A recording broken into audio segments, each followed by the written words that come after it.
الحمد لله الذي هدانا سواء الطريق وجعل لنا التوفيق خير رفيق. الصلاة والسلام على من أرسله هدى وبالاهتداء حقيق نورا به الاقتداء يليق وعلى آله وأصحابه الذين سعدوا في مناهج الصدق بالتصديق وسعدوا في معارج الحق بالتحقيق. أما بعد فأعوذ بالله من الشيطان الرجيم. بسم الله الرحمن الرحيم. سبحان الذي أسرى بعبده ليلا من المسجد الحرام إلى المسجد الأقصى الذي باركنا حوله لنريه من آياتنا إنه هو السميع البصير. صدق الله مولانا العظيم وصدق رسوله النبي الكريم الأمين. مولاي صل وسلم دائما أبدا على حبيبك خير الخلق كلهم محمد سيد الكونين والثقلين والفريقين من عرب ومن عجم. سريت من حرم ليلا إلى حرم كما سرى البدر في داج من الظلم. وبت ترقى إلى أن نلت منزلا من قاب قوسين لم تدرك ولم ترم. والآل والصحب ثم التابعين لهم أهل التقى والنقى والحلم والكرم. إن الله وملائكته يصلون على النبي يا أيها الذين آمنوا صلوا عليه وسلموا تسليما. الصلاة والسلام عليك يا سيدي يا رسول الله وعلى آلك وأصحابك يا سيدي يا حبيب الله. الصلاة والسلام عليك يا سيدي يا رسول الله وعلى آلك وأصحابك يا سيدي يا شفيع المسلمين. الصلاة والسلام عليك يا سيدي يا رسول الله وعلى آلك وأصحابك يا سيدي يا خاتم النبيين. حضرات گرامی، بالخصوص علماء کرام، خدام دین، میزبانان محفل قبلہ حاجی محمد یوسف صاحب، حاجی عبدالقیوم صاحب کے والد گرامی، دیگر ان کے برادران، معاونین، عزیزین محفل، السلام علیکم ورحمۃ اللہ وبرکاتہ۔ شروع میں جب میں حاضر ہوا کافی محبت کا اظہار کیا گیا سیکٹری صاحب کی طرف سے بھی۔ میں واضح کر دوں، بندہ ناچیز کی پہچان صرف اتنی ہے کہ والد اور دادا اور خاندان کے کافی حصہ سمیت شرف پور شریف کا ایک ادنا غلام ہے۔ فخر المشائخ حضرت قبلہ میاں جمیل احمد صاحب نقشبندی شرف پوری مجددی رحمۃ اللہ تعالی علیہ، ان کے ساتھ شرف بیعت حاصل ہے۔ میزبانوں کے حکم پر میں حاضر ہوں، دعا فرمائیں اللہ جل مجدہ الکریم میری حاضری، آپ احباب کی حاضری، ان کی اتنی محنت، کاوش، کوشش، اس سب کو قبول فرما کر ہمارے لیے ذریعہ نجات بنا۔ خوش قسمت ہیں ہم لوگ جن کو حضور اکرم صلی اللہ تعالی علیہ وآلہ وسلم، آپ کے آل بیت اطہار، صحابہ کرام علیہم رضوان، اولیاء کاملین، ان کے عنوان سے معنون پروگراموں میں بیٹھنے کی سعادت حاصل ہوتی ہے۔ یہ عقیدہ حقہ پر قائم ہونے کی دلیل ہے، اور دنیا میں رہتے ہوئے بندے کے پاس سب سے اعلیٰ دولت ہے، وہ ہے بندے کو سچا سچا عقیدہ نصیب ہو جائے۔ ایک بندہ پوری دنیا کا مالک ہو اور دوسرا ایک نوالے کو ترستا ہو، لیکن نوالے کو ترسنے والے کو رب نے اپنے محبوب کی غلامی عطا فرمائی ہو، وہ پوری دنیا کا مالک جو مسلمان نہ ہو، اس کی وہ حیثیت نہیں ہے جو مرتبہ میرے رب نے رسول اللہ کے غلام کو عطا فرمایا۔ میں جتنی باتیں آپ کے گوش گزار کروں گا، نوجوانوں سے اور بالخصوص جو بچوں کے والدین ہیں ان سے درخواست کروں گا کہ وہ توجہ سے سنیں اور سن کر اپنے بچوں کو اچھی طرح یہ چیزیں یاد کروائیں، تاکہ بچہ قبر میں جائے پھر بھی کہے زمین جائیداد دی تھی یا نہیں تھی، قبر کی روشنی میرے والد نے مجھے عطا کر دی۔ حدیث طیبہ کے مطابق لو اوتی الدنیا من اولها الى آخرها قبال الایمان لم تقبل كما قال صلی اللہ علیہ وآلہ وسلم۔ اگر کوئی بندہ شروع سے لے کر آخر تک ساری دنیا دینا چاہے کہ میں یہ سارے خزانے دیتا ہوں، اس کے بدلے مجھے ایمان مل جائے، تو قیامت کے دن فرمایا جائے گا ایمان کی کوئی قیمت نہیں ہے، یہ اتنی قیمتی چیز ہم لوگوں کو عطا فرمایا۔ اس پہ نجات کا دار و مدار ہے۔ نیکی تب نیکی ہے جب بندے کو ایمان کی دولت نصیب ہے۔ یہ میں نے تھوڑی سی آپ کی توجہ دلا دی، یہ موضوع نہیں ہے ورنہ اس پہ ہی بیان کیا جاتا۔ جہاں پہ بھی آپ کو عقیدے کا پھول ملے، عمل کا پھول ملے، میرے محترم نے فرمایا تھا کہ ہم یہاں پہ تربیت کے لیے آئے ہیں، سیکھنے کے لیے آئے ہیں، سنوارنے کے لیے آئے ہیں، تو انشاءاللہ العزیز ظاہری جو علوم ہیں کچھ نہ کچھ عرصہ پڑھتے ہوئے، اور الحمدللہ 12-13 سال ہو گئے درس نظامی کی تدریس میں مجھے، تو کچھ نہ کچھ آپ کی خدمت میں چیزیں ضرور عرض کروں گا۔ باقی توجہات عالیہ، باطنی برکات، وہ گل گلشن شیر ربانی حضرت قبلہ میاں محمد صالح نقشبندی مجددی تشریف لائیں گے، تو انشاءاللہ العزیز جو میں نے عرض کیا ہوگا وہ ہمارے دلوں میں راسخ ہو جائے گا۔ آیا مقدسہ میں نے تلاوت کی ہے سبحان الذی اسری بعبدہ لیلا من المسجد الحرام الی المسجد الاقصی الذی بارکنا حولہ لنریہ من آیاتنا انہ هو السمیع البصیر۔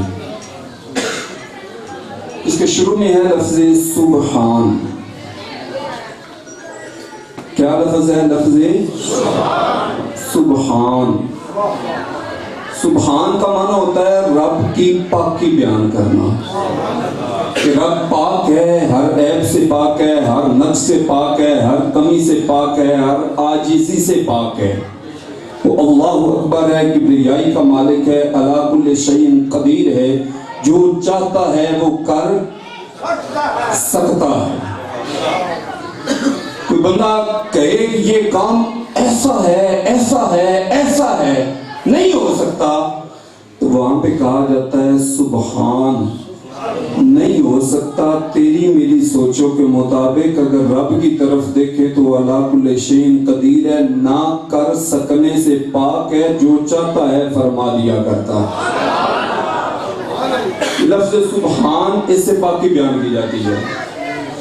تو معراج شریف ہو، یہ عقل میں آنے والی چیز نہیں ہے،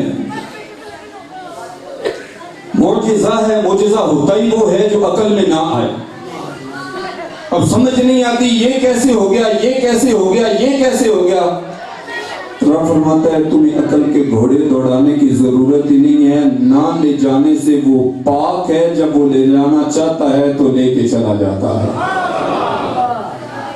اور یہ لفظ سبحان یقین کریں، جتنے اعتراضات ہیں، جتنی کوئی بندہ آپ کے ساتھ بات کرنے والا ہے، جتنا کوئی بندہ کسی کے شکوک و شبہات کا شکار ہے، یہ لفظ سبحان کے اندر اتنا نور ہے، جتنے بھی اندھیرے آئے لفظ سبحان کی چمک ان تاریکیوں کو دور کر کے قبروں کو روشن کر دیا کرتی ہے۔ حضرت مجدد الفسانی رحمت اللہ تعالیٰ علیہ سے کسی نے پوچھا کیا وجہ ہے کہ ابو جہل رہا اور علی حجویری اتنی صدیوں بعد داتا بن گیا؟ کیا وجہ ہے ابو لہب رہا اور میاں عزیز الدین رحمت اللہ علیہ کا بیٹا شیر محمد بن گیا؟ وہ کیا درمیان میں اتنا وقفہ ہے؟ وہ سامنے تھا ابو جہل، اس کے سامنے چاند دو ٹکڑے ہوتا تھا، اس کے سامنے کنکر کلمے پڑھتے تھے، اس کے سامنے دست مبارک سے انگلیوں سے پانی کے چشمے جاری ہوتے تھے، لیکن اس کے باوجود ابو جہل ابو لہب رہے۔ یہ بعد میں آئے صاحب کمال بن گئے۔ وجہ کیا ہے؟ تو آپ نے یہی بات ارشاد فرمایا دیکھنے کی بات ہے، سوچنے کی بات ہے، جس کو یہ نصیب ہو گیا کہ جب دیکھے یوں دیکھے کہ یہ محمد بن عبداللہ نہیں ہے، صرف یہ اللہ علی کل شیء قدیر کے محبوب بن کے تشریف لائے۔ فرمایا یہی فرق ہے، سوچنے کا فرق ہے۔ کوئی سوچتا ہے پہلے اپنے آپ کو دیکھتا ہے، میں ایسے تو وہ بھی در رنگ سائر بشر نمودن نچار منکر آمدن۔ فرماتے ہیں جو اس طرح سوچتا ہے تباہ ہو جاتا ہے، کافر ہو جاتا ہے، منکر ہو جاتا ہے، اور جو یہ دیکھ کے سوچتا ہے رب کے محبوب بن کے آئے ہیں، کوئی کمی ہے، جو شان دینا چاہے وہ عطا فرما سکتا ہے۔ فرماتے ہیں پھر وہ داتا علی حجویری بن جاتا ہے، وہ پھر میاں شیر محمد شرف پوری بن جاتا ہے۔ یہی بات ہمارے لیے یہ سمجھنے کے لائق ہے کہ جب رسول اللہ صلی اللہ علیہ وآلہ وسلم کی بات آ جائے تو پھر وہاں پہ میں اپنی ذات کو نہ دیکھوں، یہ انسان کو نہ دیکھوں، بشریت کو نہ دیکھوں، میں دیکھوں تو رب کائنات کی قدرت کو دیکھوں، اللہ تعالیٰ جل جلالہ کی طاقت کو دیکھوں، اللہ تعالیٰ کی کبریائی کو دیکھوں۔ تو مولانا صاحب پہ کتنا دیکھے، کیا کہیں کہ رسول اللہ صلی اللہ علیہ وآلہ وسلم کی عظمت کیا ہے، کہاں پہ جا کے رکے، کون سی لائن ہے جس کو کراس کیا تو تباہ ہو جائیں گے۔ تو اللہ حضرت شیر ربانی رحمت اللہ علیہ آپ کے در کے ٹکڑے کھانے والے مولانا عمر اچھلوی رحمت اللہ تعالیٰ علیہ جدھر جاتے تھے فرماتے تھے کوئی مائی کا لال حد بیان کرے رب نے بے حد و حساب شان عطا فرمائی۔ فرماتے سنی حد نہیں کراس کرے گا، نہیں بیان کرے گا اس سے زیادہ، لیکن کوئی حد تو بیان کرے۔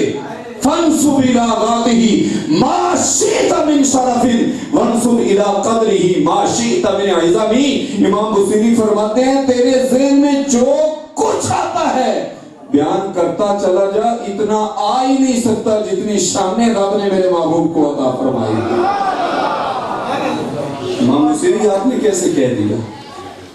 یہاں تو بات بات پہ سوچنا پڑتا ہے، توحید کو نہ ڈگمگانا چاہے توحید۔ وہ فرماتے ہیں میں نے ایسے نہیں کہا، میں نے عبداللہ ابن عباس کی تفسیر پڑھ کے کہا۔ بصیری کون عبداللہ ابن عباس، کیسے اس کی بات کو مان لے؟ فرمایا وہ عبداللہ ابن عباس ابھی دنیا پہ نہیں آئے تھے، میرے پاک محبوب نے فرمایا میری چچی رب کائنات تجھے بیٹا عطا فرمائے۔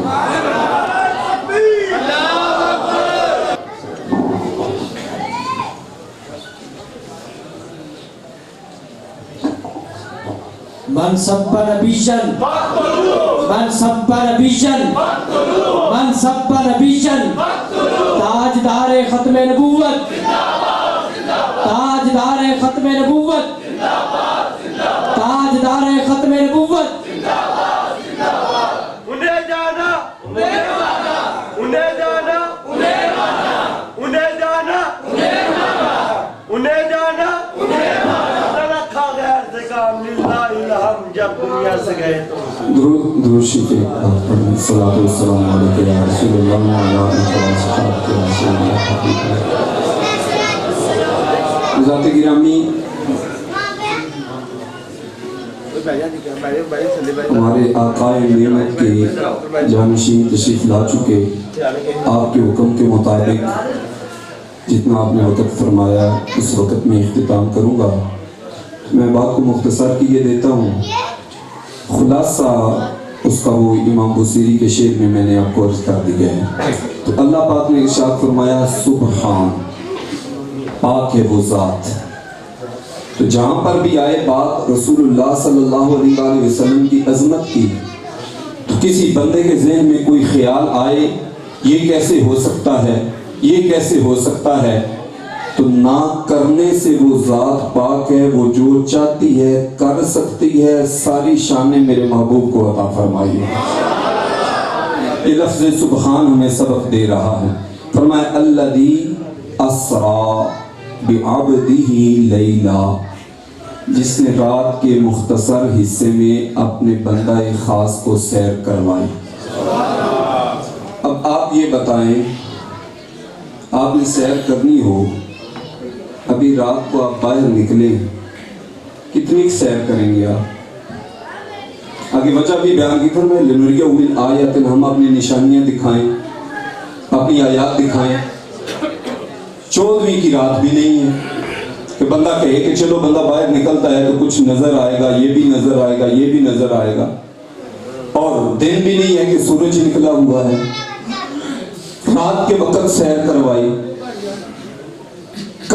سیر کروائی رات کے وقت. میں اور آپ نکلے، ابھی جب ہم آ رہے تھے اب تو گاڑی کی لائٹیں بھی 2 کی بجائے 10 لگائی ہوئی ہوں تو جو موسم ہے وہ پھر بھی نظر آنا مشکل ہو جاتا ہے. تو فرمایا کروائی سیر، کروائی رات کو. اس میں کیا حکمت ہے؟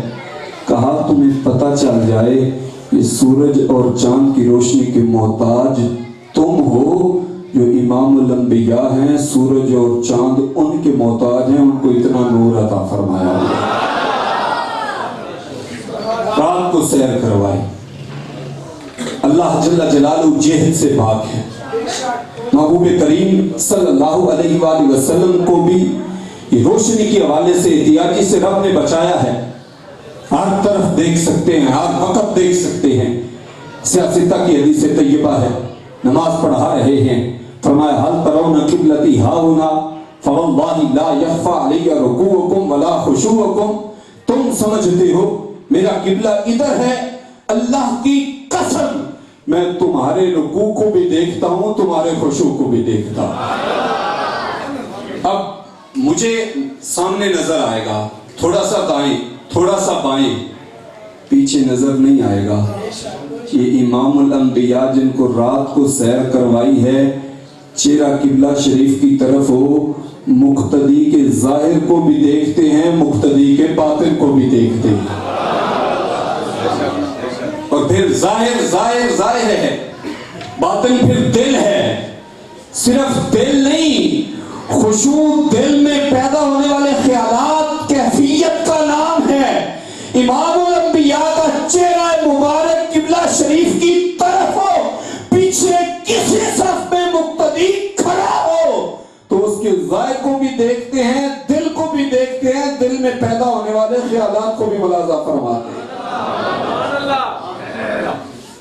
اس لیے فرمایا اسرا بعبدہ، اپنے بندہ خاص کو سیر کروائی، رات کے وقت سیر کروائی. دوسری جگہ پہ فرمایا والنجم اذا ہوا، قسم ہے تارے کی جب وہ واپس لوٹا، جب نیچے آیا وہاں پہ النجم کہا.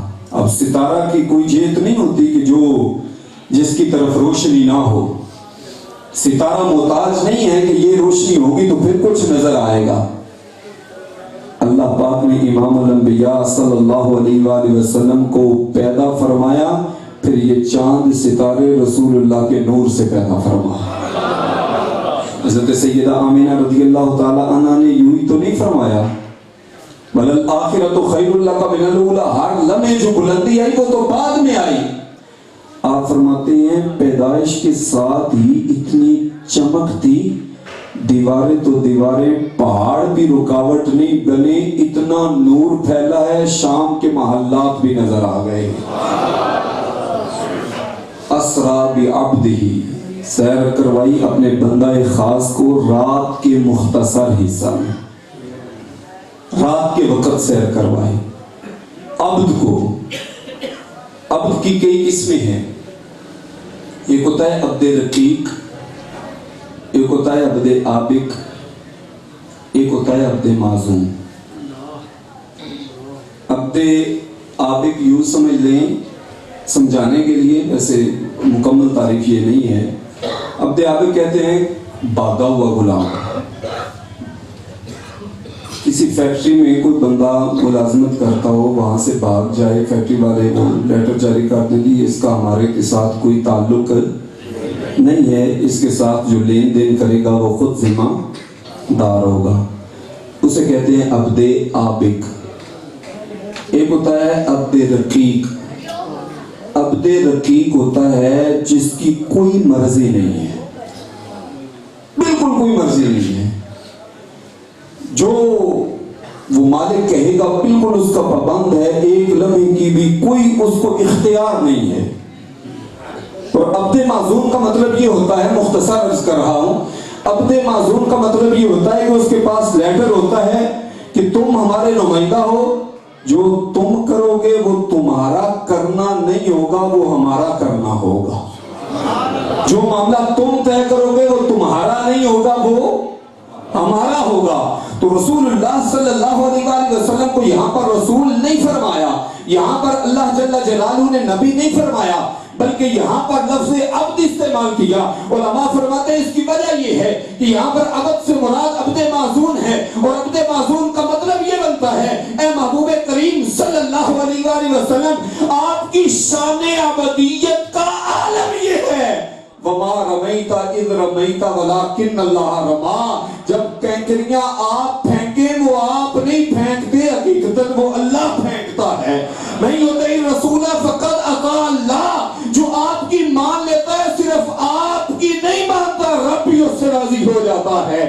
جو بندہ ان الذین یؤذون اللہ ورسولہ لعنہم اللہ فی الدنیا والآخرہ, جو آپ کو اذیت دیتا ہے وہ صرف آپ کو نہیں دیتا, آپ جس کی عبد معزون ہے وہ اس سے بھی دشمنی بول لیتا ہے.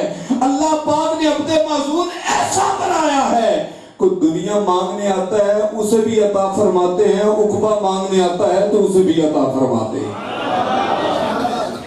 کتنے موقع ہیں, کتنے مواقع ہیں, فرمایا اس کے لیے جنت ہے, اس کے لیے جنت ہے, اس کے لیے جنت ہے.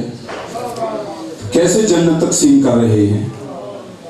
فرمایا رب نے قاسم جنت بنایا ہوا ہے, عبد معزون ہے, اختیار دیا ہوا ہے, مختار ہیں. کتنے مختار ہیں؟ ایک بندے نے کہا یا رسول اللہ ہر سال حج واجب ہے. فرمایا لو قلت نعم لا وجبت, ہے تو نہیں لیکن اگر میں کہہ دوں تو اللہ پاک اس کو بھی واجب فرما دے گا. کہتا نہیں تاکہ کوئی مجرم نہ بنے, لیکن اختیار یہ ہے کہ جو میں کہہ دوں اللہ جل جلالہ ویسے ہی فرما دے گا. یہ سبحان الذی اسری بعبدہ, عبد دیگر عبدہ چیزیں دیگر, این سراپا انتظار او منتظر. عبد اور ہوتا ہے, عبدہ اور ہوتا ہے. عبد ہوتا ہے جو کہتا ہے میں رب کا بندہ, رب کا بندہ, رب کا بندہ. عبدہ وہ ہوتا ہے رب اعلان فرماتا ہے ہم نے ان کی شان عبدیت کو بھی عرش سے بلندی عطا فرمائی ہوئی. سبحان الذی اسری بعبدہ لیلا من المسجد الحرام الى المسجد الاقصى. پاک ہے وہ ذات جس نے سیر کروائی رات کو. اور انداز کیا ہے سیر کا؟ فرماتے ہیں مررت بقبر موسیٰ فہو قائم یصلی فی قبرہ کما قال صلی اللہ علیہ وآلہ وسلم، یا رسول اللہ رات کو سیر کی تو پھر کیا نظر آیا ہوگا؟ تاریکی بڑی تھی، اندھیرا بڑا تھا۔ فرمایا میں نے صرف زمین کے ظاہر کو نہیں دیکھا، زمین کے اندر موجود موسیٰ کو نماز پڑھتے ہوئے دیکھا۔ یہاں پہ محدثین نے دو باتیں کی ہیں۔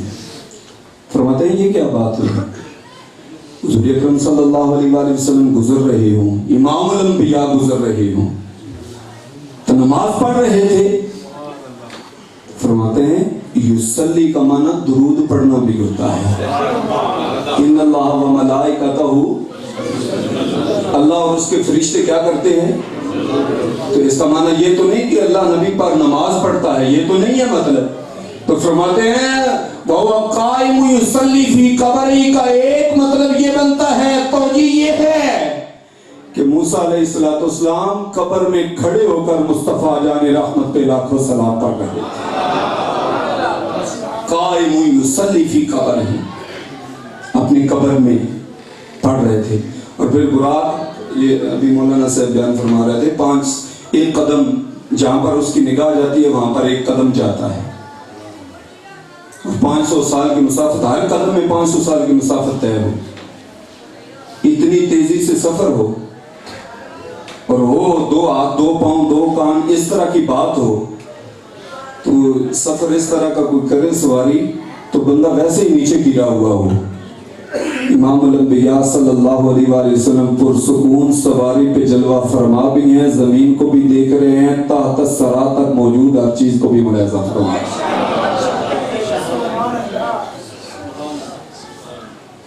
ہر لمحے پر مت ماری ہوتی ہے لوگوں کی، اس طرح غلط انداز میں سوچتے ہیں۔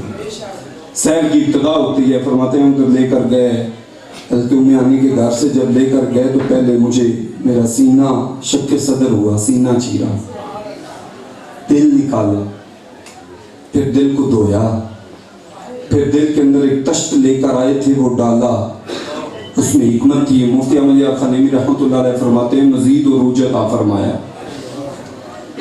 بتایا کس نے کہ سینے کو چیرا، پھر دل نکالا، پھر دل کو دھویا، چیر کے دھویا، پھر اس کے اندر ڈالا، یہ بتایا کس نے؟ دل نکلا ہوا ہو تو پاس کوئی بندہ ہو جو بتائے جی آپریٹ ہو رہا تھا، دل نکلا تھا، میں دیکھ رہا تھا، دل دھول رہا تھا، پھر ڈالا جا رہا تھا، کیونکہ دل نہیں تو آنکھ کیسے کام کرے گی؟ دل باہر نکلا ہوا ہو تو باقی اعضاء حواس کام کیسے کریں گے؟ تو رب کائنات نے ہر موقع پر معراج میں ہمیں عقیدہ دیا ہے، یہ دلوں دلوں کے محتاج تم ہو، جن کو محبوب خدا کہا جاتا ہے، وہ دیکھنے کے لیے دل کے محتاج نہیں ہے، رب نے وہ آنکھیں عطا فرمائی ہو۔ خود فرما رہے ہیں کہ دل کو کھولا، دل کے اندر ڈالا، یہ سارا کچھ خود ارشاد فرما رہے ہیں۔ اور دل باہر نکلا ہوا ہو، اس کو دھویا جا رہا ہو، ڈالا جا رہا ہو، یہ وہی ذات دیکھ سکتی ہے جو علی کل شیء قدیر کی محبوب بن کے دنیا میں تشریف لائے۔ سبحان الذی اسری بعبدہ لیلا من المسجد الحرام الی المسجد الاقصی۔ بزرگوں نے قلم توڑے آیا جملے پر، فرماتے کیا وجہ ہے، کیا مسجد حرام میں امامت کیوں نہیں کروائی؟ کعبہ شریف میں امامت کروا لیتے، مسجد اقصی میں جا کر امامت کیوں کروائی؟ اس کی وجہ کیا ہے، سبب کیا ہے؟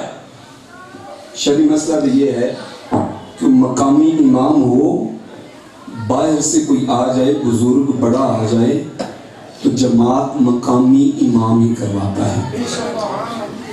کیوں وہ مقامی امام کرواتا ہے؟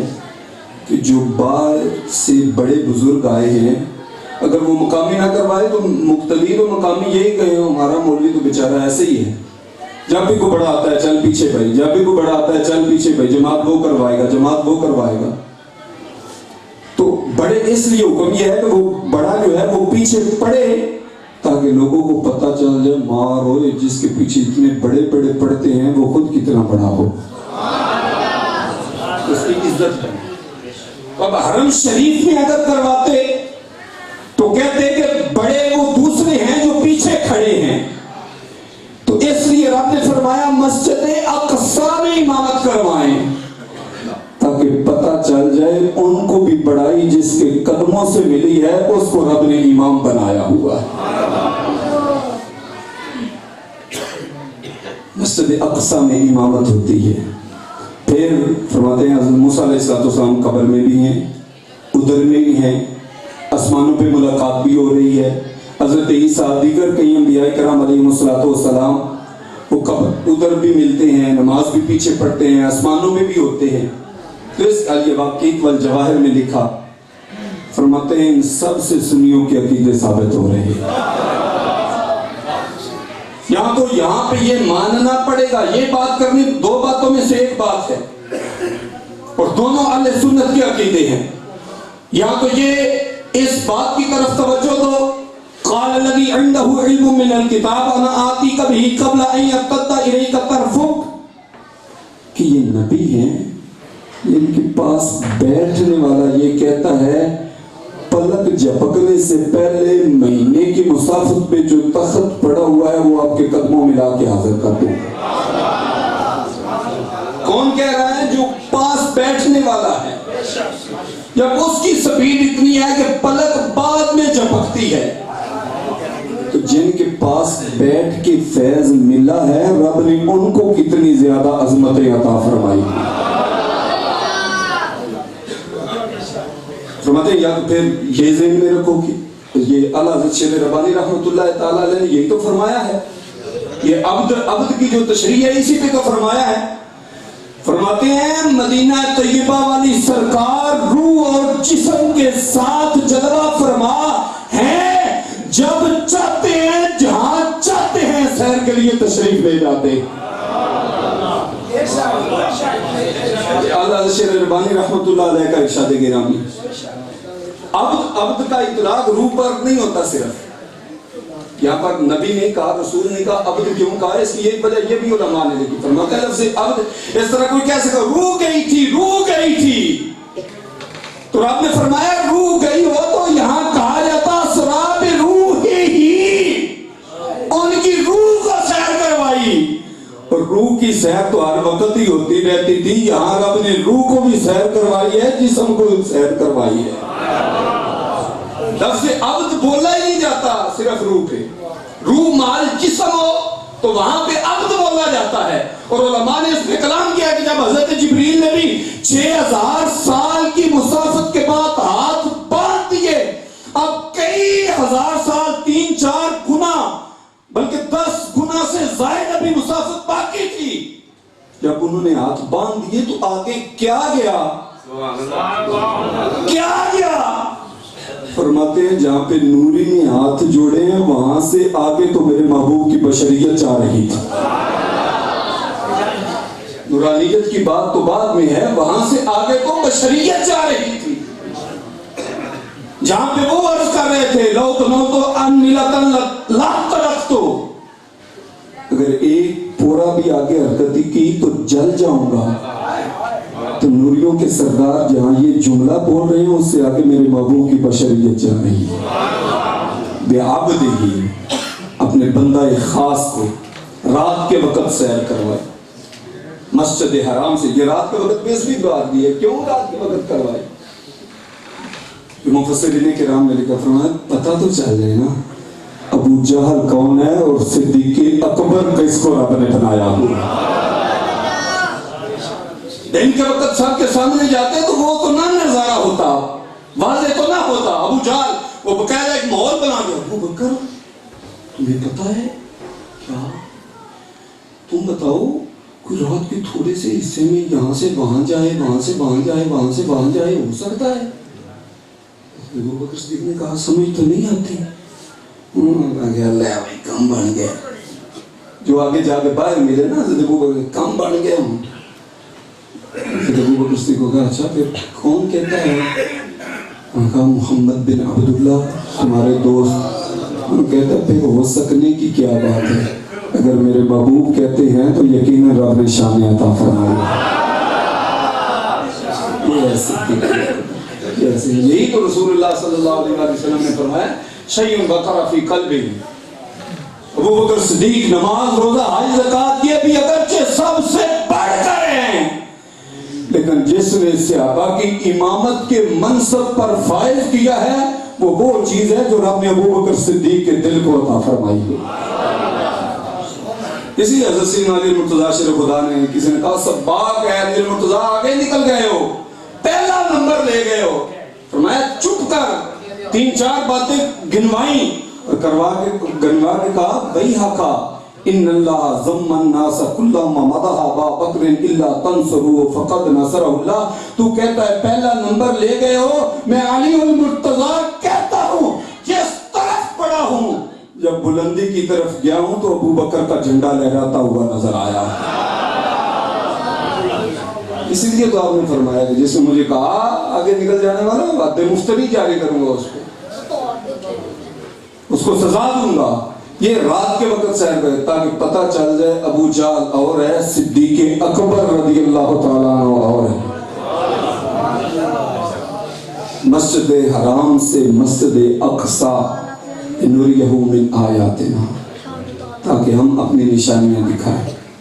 وہاں پہ گفتگو بھی کی، معراج شریف کے اس سفر میں گفتگو ہوئی، انبیاء کرام علیہ السلام نے تقاریر فرمائی، خلاصہ آپ نے اپنے معجزات ذکر کیا۔ حضرت آدم علیہ السلام نے کہا رب نے مجھے اپنے دستے قدرت سے پیدا کیا، الحمدللہ الذی کلمنی تکلیما، تمام تعریفیں اس ذات کے لیے جس نے مجھے شرف ہم کلامی عطا فرمایا، تمام تعریفیں اس ذات کے لیے جس نے مجھے آگ سے نجات عطا فرمائی، تمام تعریفیں اس ذات کے لیے جس نے مجھے کشتی کے ذریعے نجات عطا فرمائی۔ انبیاء کرام علیہ السلام جلسے میں آتے رہے، تقریریں کرتے رہے۔ صاحب صدر تو پھر صاحب صدر ہوا کرتا ہے، ساری تقریریں ایک طرف، امام الانبیاء کی تقریر کا پہلا جملہ ایک طرف۔ آپ نے فرمایا الحمدللہ الذی ارسلنی رحمۃ للعالمین، تمام تعریفیں اس ذات کے لیے جس نے سارے جہانوں کی رحمت مجھ محمد کو بنایا۔ اب انبیاء بیٹھے ہوئے ہیں، کوئی اور نہیں، وہاں سامعین جلسے میں سارے انبیاء ہیں۔ اس جملے کے اندر یہ پیغام موجود تھا، ہاں ابراہیم علیہ السلام آگ پہ ٹھنڈی ہوئی تھی، لیکن آگ ٹھنڈا ہونا یہ بھی رحمتوں میں سے ایک رحمت تھی۔ آگ ٹھنڈی آپ پہ ہو رہی تھی، کام وہاں بھی محمد کریم کی رحمت کر رہی تھی۔ عیسیٰ پھونک آپ مارتے تھے، لیکن مردے کو زندہ وہاں بھی رحمت مصطفیٰ کر رہی تھی۔ آپ نابینے کو آنکھوں پہ لگاتے تھے، لیکن اس کو بینائی رحمت مصطفیٰ عطا فرما رہی تھی۔ اور یہ جملہ نہیں، ماں حضرت عباس رضی اللہ تعالیٰ نے جب نعت آپ کی خدمت میں پڑھی، اس کا باقاعدہ یہ شعر تھا، کہا ورت نار الخلیل مختتما فی صلبہ انت کیف یحترق۔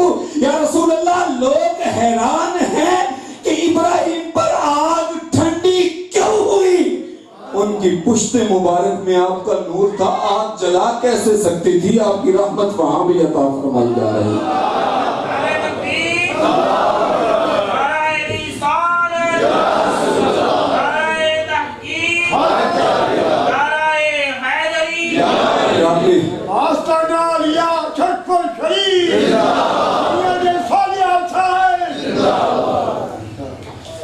پھر آپ نے ارشاد فرمایا وجعلنی امۃ اولین والآخرین کما قال صلی اللہ علیہ وسلم۔ میں تمام تعریفیں اس ذات کے لیے جس نے میری امت کو اول بھی بنایا ہے، آخر بھی بنایا ہے۔ آخر کی تو سمجھ میں آ گئی کہ ہم آخر میں ہیں، اول کیسے ہیں؟ اس کے پیچھے پوری حدیثیں ہیں، لیکن خلاصہ اول کیسے ہیں؟ فرمایا آئے آخر میں ہو، جنت رب نے سب سے پہلے تم کو عطا فرمائی۔ امام الانبیاء صلی اللہ علیہ وآلہ وسلم کے تصدق سے پھر ارشاد فرمایا، جب اللہ جل جلالہ کی بارگاہ میں حاضر ہوئے، آپ نے عرض کی التحیات للہ والصلوات والطیبات، کہ اللہ قولی عبادتیں، بدنی عبادتیں، مالی عبادتیں تیرے لیے۔ رب نے فرمایا السلام علیکہ ایھا النبی و